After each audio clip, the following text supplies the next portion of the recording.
Povedal by som, že teraz je vhodná chvíľa.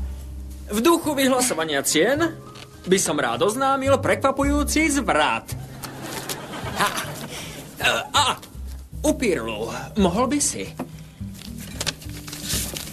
Mary nie je prostitútka. Čo? To je všetko, Upírlu, dobrá práca. Tak ona nie je... Nie, je asistentkou v susednej firme. A netuší, že Ted si myslí, že je šľapka. Ale no tak, ak sa nezasmejete, bude to zlé.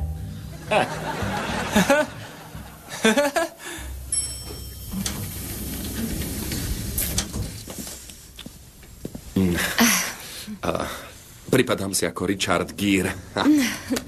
Hanbíš sa za svoj zovňajšok? Nie. No, ja som to ešte nikdy nerobil. Čo ako?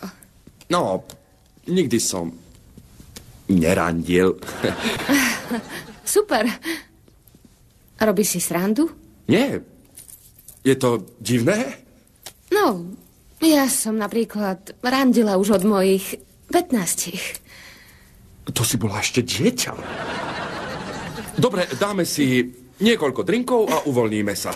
Áno, to znie výborné. Vieš, klienti mi dnes dali poriadne zabrať.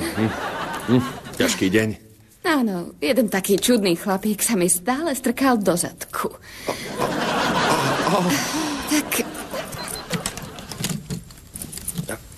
A sme tu. Nech sa páči. Dobre, vieš, Mary, veľmi sa mi páčiš. Prekvapilo ma, ako veľmi sa mi páčiš, ale nemôžem to urobiť, si šľapka.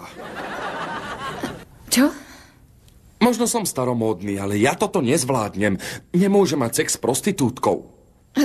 Ted, ja som asistentka. No tak, Mary, nikto tu nie je. Ty si šľapka. Nie, Ted. Ja som asistentka. Nie, ty si šľapka. Nie, ja som asistentka. Ty si asistentka?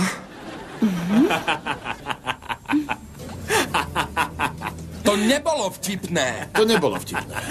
Bolo to neuveriteľné. Prečo si to urobil? Aby som ti niečo dokázal. Čo dokázal? Vydrž chvíľu, už to mám. Tu je pointa.